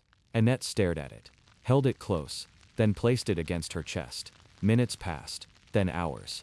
Then, a sound, small, like a pebble dropping into water. A word. Why? And then another, and another. Not a flood. Just a beginning. Mina didn't reply. She just smiled, and handed Annette a cloth, to wrap the loaf, so it could go home with her. The villagers began saying, that stale bread didn't just remember, it absorbed pain, fear, hope, not to steal it away, but to share it, to help you carry it, just enough. Some loaves were never taken. They sat on their shelf like quiet sentries. But even those mattered. Mina said, they keep watch for those not ready yet. Sometimes people left messages beneath the loaves, folded slips of parchment. "I'm sorry, I didn't know. Next time I'll stay." Mina never read them. She said, "They're not for me, they're for the crust." On the wall of the barn, painted in ash and honey, were the words, "Bread crumbles, hearts don't have to." No one knew who wrote it, but no one questioned it either. And when Mina grew old, too old to move the loaves, she trained a girl named Yvette. Quiet, strong hands, eyes that didn't blink too much. She took over. The barn remained. So did the loaves. So did the healing. And so, if you ever feel too full of feeling, and too empty of words, find a quiet place, a stale piece of bread, hold it, not like food, like a letter that hasn't been opened yet, and maybe you'll hear something, or maybe you'll just feel a little less alone, and that's more than enough. Now come with me. The next tale waits in the deep cellars of castle kitchens, where stale bread was not healed, not carved, not kept, but turned into something so strange, you won't believe monks fed it to royalty. Don't worry, it's quiet. Even the bread whispered down there. All right, let's walk now, quietly, down into the cellars, deep below the stone kitchens of a grand castle. The year is still 1342. But now, we're not in a village or a barn. We're standing beneath walls that whisper of velvet and iron. And right here, even in this place of gold plates and heavy goblets, stale bread still had a purpose. But what they did with it, you might not believe. In these kitchens, everything was grand. Fireplaces the size of carriages, hooks hanging with game birds, glistening, butchers sharpening blades that hissed like whispers, and shelves, stacked high with old dry bread, not fresh, not soft. These were hard as bricks, yet they were precious. Why? Because here, stale bread became trencher stock. Now, trenchers weren't just plates, they were edible, flat, thick slices of bread, sometimes round, cut from yesterday's loaves. But by the time they were served beneath roasted goose, or thick meat stews, they were already a day, or 2, or even 3 days old. Why not use fresh? Because fresh bread was soft, too soft. It would break apart under heavy gravy, dissolve too quickly, make a mess on the noble's sleeve. But stale bread, it had backbone, it held the weight of the feast, and the weight of etiquette. So every day, the kitchen boys, young lads with fast hands and sore feet, would collect the oldest bread from the royal pantry and carry it down to the trencher table. Each stale loaf was cut with care, not with force. The blade had to listen to the bread. Too quick, and it shattered. Too slow, and it crumbled. Once sliced, they were stacked in warm cloth to soften just slightly by the fire, just enough to make them bend, but not break. Then, they were brushed. Yes, brushed. With a mixture of herbs and faint ale. Why? To mask the dryness, to perfume the edges, and to awaken flavor that had fallen asleep inside the crust. Now, when nobles sat to eat, they never saw this labor. They just saw their trencher arrive, like magic, beneath a duck's leg, or sweet pork. Some ate the trencher, but many did not. They ate the meat, the sauce, left the soaked bread behind. But what happened next? What happened to that trencher, drenched in grease, soaked with wine? Did they throw it away? No. That stale bread, now heavy with the story of a royal feast, was passed down to the lower halls, down to the servants' mess, sometimes even to the dogs. But often, it went out the back door, to the paupers waiting beyond the castle gates. They knew. They waited, not for charity, but for flavor. Because that bread, old as it was, now carried roasted goose, sweet carrots, dripping juices, cinnamon dust. And for those who had never seen the inside of a banquet hall, it was a glimpse of a world far above. But not all stale bread ended as a trencher. No, some was given to the castle's apothecary. Yes, even among herbs and dried petals, you'd find hard old bread, ground into powder. Bread dust, they called it, mixed into poultices, added to potions, used as a binding agent in pastes applied to aching joints. The belief was that stale bread had absorbed time, that it had aged like wine, and inside that aging was strength. One record from a scroll in the House of Norwich described bread hardened in the 3rd day, made fine, when crushed and mixed with rose oil, heals swellings in the chest, and calms the breath. It's strange, isn't it? How something tossed aside becomes medicine in the right hands. Now, let me tell you a secret. There was another use for stale bread, a darker one. In the castle's side chamber, there were rumors of a bread test. A superstition. Whispered, not recorded. They said, if you suspected someone of lying, or being untrue to their lord, you could give them a piece of old bread. If they swallowed it without choking, they were innocent. But if it stuck, if they coughed, if they gasped or gagged, they were guilty. Superstition, yes. But in 1342, when signs were scarce and fear was strong, even stale bread became judge and jury. Now, down one corridor, there was a baker named Elwin. Not just any baker. He was royal, sworn to make bread only for the king's table. But Elwin had a habit. He never threw bread away. Not even when it molded. Instead, he'd dry it in the embers, then scrape off the green, grind it down, and add it to new dough. When asked why, he'd say, old bread remembers the bake. It teaches the new loaf how to rise. The cooks called him odd, but the bread was different, deeper, darker, richer. And the king, he always asked for Elwin's loaf. One winter, when supplies ran low, Elwin was forced to bake a special bread. using only stale crumbs. No fresh flour, no yeast, only old pieces soaked in warm milk, pounded to paste, mixed with eggs from the steward's hen, and a whisper of honey. He called it old soul bread, served it to the king himself, with quince jam, and a goblet of warm cider. The king ate in silence, then said, "Feels like I'm eating memory." Elwyn smiled, and said nothing. That recipe, it was never written, passed down by word of mouth, from baker to baker, only if you could prove. You never wasted a single crumb. So you see, even in the great halls, in the land of jewels and furs, and endless meat, stale bread still mattered, not as trash, but as tradition, flavor, medicine, memory, proof, a quiet companion to the loudest feasts. Now, we have just a few more places to visit. And next, we go behind the tavern doors, where stale bread was less elegant, more rowdy, and soaked in broth so rich. They called it poor man's gravy. Better bring a spoon. The moment you step outside the castle's stone silence, the sounds change. No more echoing halls, no footsteps of soft leather shoes. Now it's boots, heavy, mud-caked, and the clatter of mugs against oak tables. You've walked into a tavern, and here, stale bread had a different kind of purpose. It wasn't brushed with rosewater, or sliced into neat trenchers. It was thrown, dunked, gnawed on, even used, as bedding for broth. They called it poor man's gravy, but it wasn't poor in flavor. Oh no, it started like this.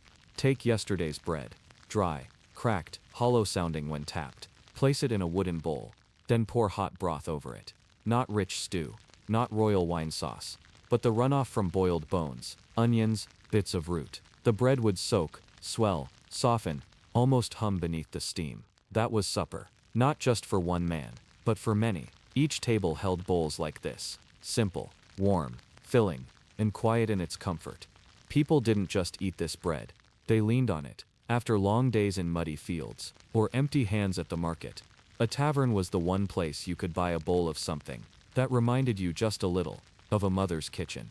The way the bread broke apart, the way it soaked up every last drop, even when the meat was missing, it was enough. Now, every tavern had its own way. In the north, they added cider vinegar to the broth. In the east, a pinch of dried sage. But always, the bread came first. Stale bread, saved for this moment. Some places collected it in sacks behind the bar. You'd see a boy come in, trading a handful of old bread slices for a half mug of drink, or a turn at the fire. Even the barkeep knew, never waste bread, especially stale bread. Because in this world, stale bread meant company.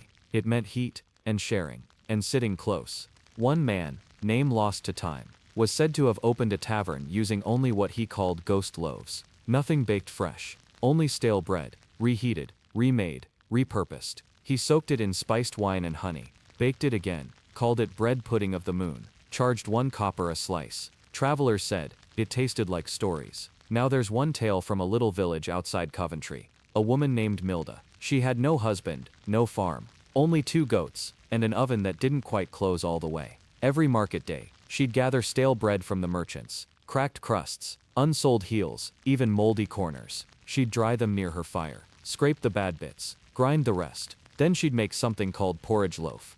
Bread turned to crumbs, soaked in weak ale, boiled with leeks and bits of fish scrap, then baked into heavy wet loaves. Sounds odd. Well, people lined up for them, because they filled your belly for hours, and tasted like the sea, and smoke, and salt. Milda never went hungry, not once. She said, "Stale bread remembers what it once was, and so do I." Some taverns even played games with old bread. Yes, one record from a traveling friar mentions a place in Sussex where stale bread was used for a game called Catch the Crumb. The rules: toss the loaf, the hardest one you can find, into the air during a song. If you caught it one-handed, you won a drink. If it hit the ground and cracked, you had to sweep the floor. Silly? Maybe. But it made people laugh. And sometimes, that's all they needed. Now let's peek behind the bar. There was another secret to stale bread in taverns. It was used to stop leaks. You'd take a crust, soak it just enough, and press it into the crack of a wooden barrel. Let it dry, let it harden, seal the gap. It worked, and if you came back a week later, that crust might still be there, quietly doing its job. In some places, barkeeps soaked stale bread in milk and gave it to babies whose mothers were still working in the fields, called it milk sop. Warm, mushy, but soft enough for a toothless mouth. It kept the child full and calm. It was a small kindness. One woman, who worked at the Broken Shield Tavern, said the sop reminded her of her own mother's hands, rough like old crust, but always warm. And then, in the corners of these smoky rooms, you'd sometimes see men holding bread like tokens, a crust in their pocket, a heel in their coat. Why? Superstition. They believed that carrying old bread baked during a full moon could protect you from theft, or hunger, or even lies. Sailors swore by it. Mercenaries kept it under their beds. They'd say, "This bread's been through worse than I have, it'll keep me safe." Not all bread stayed on land either. Some stale loaves were dried till they were nearly stone, then packed into ship barrels as rations. Hard to chew, but long to last. Sailors called it sea rock. Crack it with your knife, soften it in water, chew it while staring at an endless gray sky. Even out on the water, stale bread stayed close. So by now, you see, in 1342, whether you sat on a velvet cushion, or on a rough bench near a fire made from stolen fence wood, stale bread had its place. Not waste, not garbage, but a thread. A soft, dry, silent thread that tied together castles, kitchens, taverns, and the hands of people trying to fill their bellies and feel, just for a moment, something warm. Now let's keep walking, a little slower now, because next, we're heading into the monasteries, where bread wasn't just food, it was prayer, discipline, and penance. And there, stale bread meant something even heavier than hunger. We step now into the still, echoing halls of the monastery. Stone corridors, cool to the touch, a silence that clings to your skin. Even your breath feels too loud here. This is where stale bread became sacred. In 1342, monasteries were not just places of worship. They were places of work, of rules, of rhythm. And bread, bread was at the heart of that rhythm. Every monk woke before the sun, not to eat, but to pray. 7 times a day, they would gather to chant, to speak words older than memory. But in between, during quiet hours, they baked, not for pleasure, not for money, but as service. It was seen as holy work, and they did not waste. The stale bread that remained after days of meals was never thrown out. No, it was carefully collected, stacked in wooden bins, lined with cloth, sorted by age, dryness, even scent. Some pieces were taken to the hospice, where the ill and dying were fed. Others were ground into fine crumbs and stirred into broth, to stretch it further. But the most curious use of stale bread in monasteries was for penance. When a monk had spoken too loudly, or fallen asleep during prayers, or eaten too much butter during Lent, he was given a bowl. Inside it, only stale bread, cold water, no fire, no spice, no comfort. This was known as the meal of correction. You would sit in silence, facing the wall, breaking off hard pieces with your hands, and chewing slowly. It was not meant to hurt you. It was meant to humble you, to remind you of hunger, to remind you that pride and taste were not yours to own. But it wasn't always punishment. Sometimes stale bread was part of celebration. On saint days, monks would make sweetened porridge from old loaves, stale crusts soaked in almond milk, spiced with cinnamon, and stirred with dried fruits. This was given to the poor at the monastery gates. They called it heaven's spoon. You'd see a monk, maybe Brother Aldwin, sifting old breadcrumbs into cheese wheels. Yes, they believed it helped the cheese age slowly, gave it a peaceful flavor. He'd hum while he worked. Long, low tones, almost like prayer. One quiet afternoon, a boy entered the monastery, barefoot and thin. He had been walking for 3 days. His name was Petra. He didn't speak, he only held out a cloth. Inside a lump of moldy bread. He asked the monks to bless it. Why? Because his mother had died, and this was the last bread she had touched. The abbot didn't refuse. He took the bread, cradled it like a relic, and placed it near the altar for 7 days. Then he crumbled it into the ground beneath a new fig tree, and said, "From this may something good grow." That was the kind of reverence stale bread carried here. It wasn't just food, it was memory. Another curious tradition. When a monk passed away, his daily bread portion, even if he hadn't eaten it, was set aside for 7 days, left to go stale, left untouched, left as a reminder. And on the 8th day, the oldest monk would take that bread and break it into the monastery garden soil. It was said to help the herbs grow stronger. Even the chickens on monastery grounds were fed stale bread, but only after it was blessed. Yes, every crumb mattered. Because bread was made from grain, grain came from the earth, and the earth was seen as God's work. So even if it had gone dry, even if it had crumbled at the edges, it still deserved thanks. One scribe, Brother Eustace, wrote in his margin notes, "Bread once stale teaches us patience. It gives slowly what fresh bread gives in haste, and this is closer to the Lord." Now let's walk down toward the monastery gates. There, just beneath the stone arch, is the bread shelf. Every morning, just after prayers, the monks would place whatever bread they could spare, fresh or stale, on the shelf. Travelers knew it well. If your boots were worn, your voice hoarse, your eyes downcast, you could take a piece, no questions asked. Some said the stale pieces were the best, because they lasted longer, could be dipped in rainwater, or wine, or just chewed slowly while walking. A gift meant to be carried, not eaten all at once, but savored, crumb by crumb, as the road rolled on. In this way, stale bread from a silent monastery traveled across the countryside, carried by pilgrims, widows, fathers looking for work, boys looking for safety, and maybe one of those crumbs ended up on the same table you sat at, in that tavern, or even the kitchen we visited earlier. Yes, the bread kept moving, like stories, like faith, like memory, and always, without a sound. Now we find ourselves, not in a kitchen, not in a monastery, but beneath the open sky. It's early morning, cold breath, the kind of chill that seeps into your sleeves before you notice. The year is still 1342, but we're on the road now. And bread, especially stale bread, travels with us. Yep, we're walking with merchants now. You might be surprised. But even the wealthiest merchants carried stale bread in their packs. Why? Because it didn't spoil easily. Because it filled the belly slowly. And because on a lonely road, food you could trust was rare. These merchants wore cloaks lined with fur. But even with gold coins clinking in their purses, they knew the value of a stale loaf. Often a slice of bread baked 3 weeks ago was their only meal during a storm. And more than that, it helped them trade. Yes, stale bread was traded. Not always for silver, but for favors, for information. Gave 2 crusts of blackened rye to a ferryman in the fog. He told me the bridge ahead was washed out. Saved me 3 days and a broken axle. Stale bread saving more than hunger. Now, come closer. We'll stop beside this group of travelers. A small family. A mother. 2 daughters. A father with a wrapped leg. They're resting near a fallen tree, and eating slowly. What's in their hands? Yes, stale bread. But it's been soaked in vinegar and garlic. See? They've turned it into a simple soft mash. Just enough to give it flavor. Just enough to swallow without cracking a tooth. That was a trick passed down by word of mouth. Soften it, season it, and let it sit. Even stale bread has stages. Even dry food can become a kind of comfort. They share it in silence. And while they eat, they listen. Because on roads like these, you never eat with your ears closed. There could be hoofbeats. Or worse, voices without faces. So even as bread softens in their mouths, they stay alert. Stale bread was also used as protection.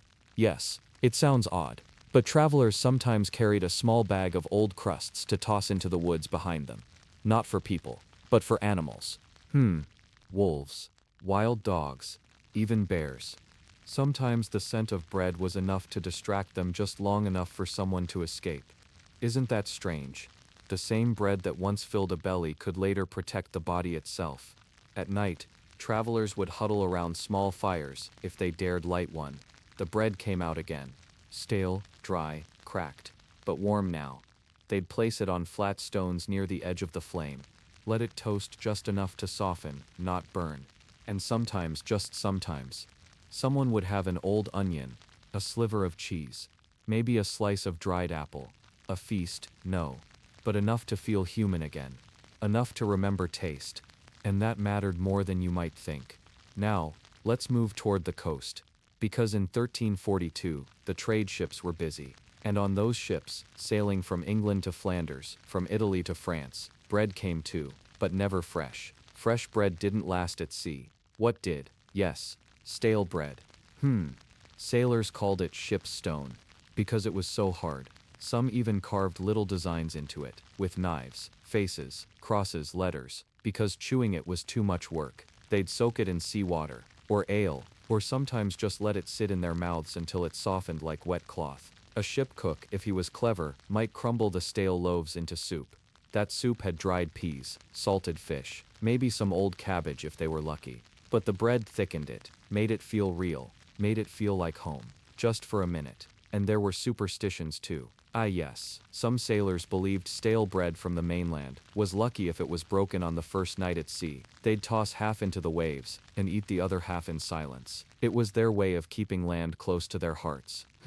Strange to think that a piece of dry bread could carry the memory of soil, but that's what they believed. Back on shore, children used stale bread for games. Yes, they'd toss it into rivers and guess how long it would float. They'd throw it across fields to see whose piece flew farthest without breaking. And some would carve faces into crusts and pretend they were messengers. Secret notes passed between stone walls and hay barns. So even among play and quiet meals, bread, even stale, was part of daily rhythm, part of travel, part of prayer, part of danger, and part of joy. It wasn't trash, it wasn't forgotten, it was part of life, and it moved from hearth to hand, from mouth to memory, leaving just enough behind to be remembered. The world in 1342 was not one world, but many. And by now we've wandered through kitchens, monasteries, taverns, roads and ships, all tied together by bread. But as we settle into this quieter moment, let's look somewhere else. A place where stale bread wasn't only food, but medicine. Yes, really. We're in the home of a midwife now. Her hands are worn, her eyes kind. She smells of herbs, beeswax, and flour. She kneels beside a young mother, cradling a baby no older than a week. And near the fire, a crust of stale bread sits in a shallow bowl, soaking in warm milk and chamomile. This was known, softly, as mother's soak. It was given to women who had just given birth, to calm the nerves, to soothe the stomach, and to give strength. The bread didn't matter if it was old. In fact, older bread was preferred. It was dry, absorbent, neutral in taste. It carried the warmth better. And when a child had a fever, a cloth soaked in stale bread mash, cooled with lavender water, was placed gently on the forehead. Strange, maybe, but it worked. Or they believed it did.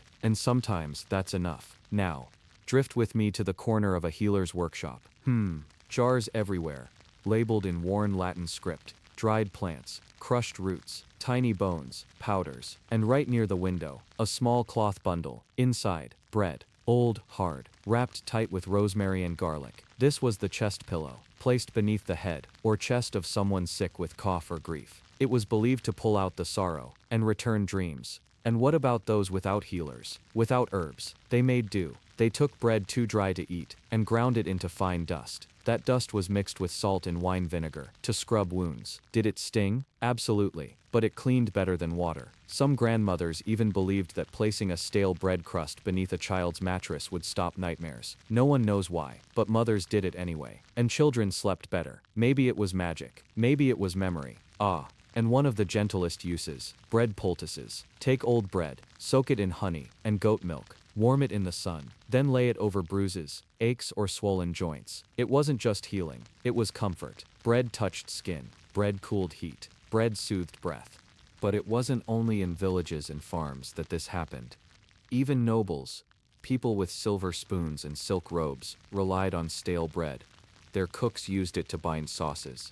Their doctors used it to catch bleeding. Yes, a crust pressed against a wound, while prayers were whispered over it. It wasn't perfect, but it helped. One woman, Lady Isabel, insisted that only stale bread soaked in rose water be used in her morning face wash. She said it kept her skin quiet. Strange word, isn't it? But that's how they spoke of health.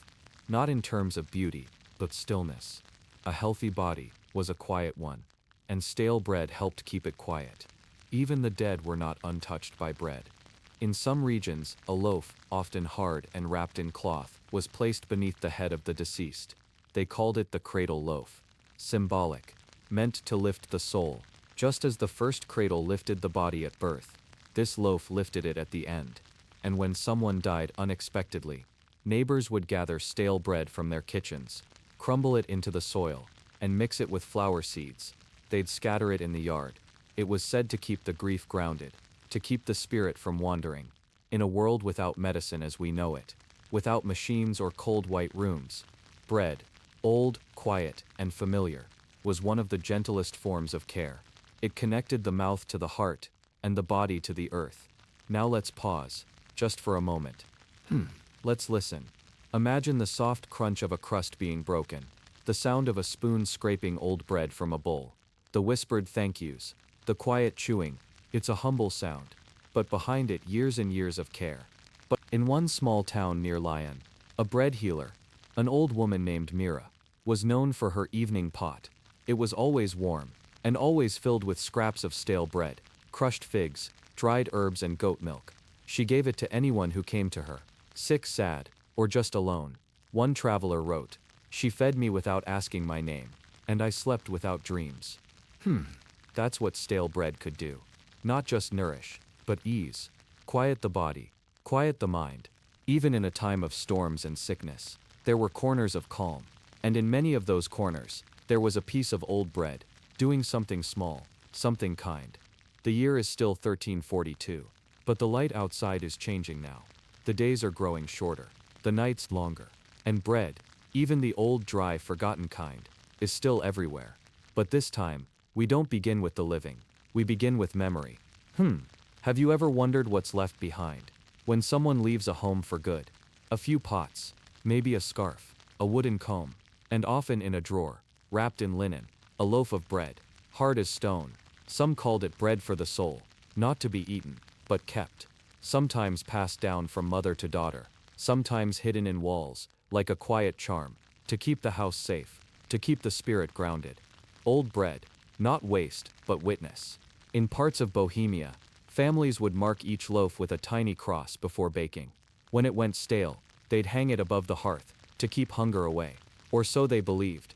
Even in war, soldiers carried stale bread, not just to eat, but to hold, a small comfort.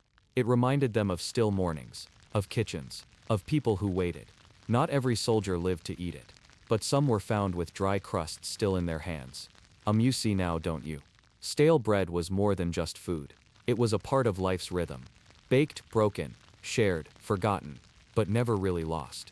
And sometimes it even turned into art. Yes, really. Some scribes and poets, unable to afford fresh parchment, wrote their verses on flattened bread crusts. One monk in Saxony copied an entire hymn onto bread with thin charcoal ink. He left it on the altar, and when the choir sang it, they broke the bread and shared it. The music lived in their mouths, the words carried in the crumbs. It's quiet now. Let's walk one more time through the market street. Evening shadows are stretching. And there, a basket, filled with hard loaves, edges chipped, crusts cracked, but they're not being thrown away. They're being weighed, measured out by the baker's apprentice for the poorhouse down the road. Bread not fresh enough to sell, but not empty of use. Those loaves will be boiled, mashed, softened with root vegetables. They'll be served tomorrow, warm, humble, heavy, and someone will sleep with a full belly, because of bread baked long ago, because someone didn't throw it away. Ah, see that boy? He's dipping a slice into a pot of stew, eyes half shut from sleep. He doesn't know how old that bread is, but he'll dream easier because of it. And that, in the end, is what matters. Even now, if you close your eyes and imagine the smallest village in medieval Europe, you'll find stale bread in the corners, under linens, beside sleeping children, in the saddlebags of wandering monks. It's in the pauses between storms, in the hush after prayer, in the gentle clink of wooden bowls being set down. Bread that went stale wasn't lost. It was transformed into soup, into strength, into silence, into something that didn't vanish, but stayed. So if you ever hold a crust in your hand, don't think of it as old. Think of it as time, pressed and baked, softened by memory, strengthened by use. Isn't that something? If you are still awake, then I think you have to see the video from 17th minute of the story, or play this side video, as maybe it can help you sleep better. Goodbye.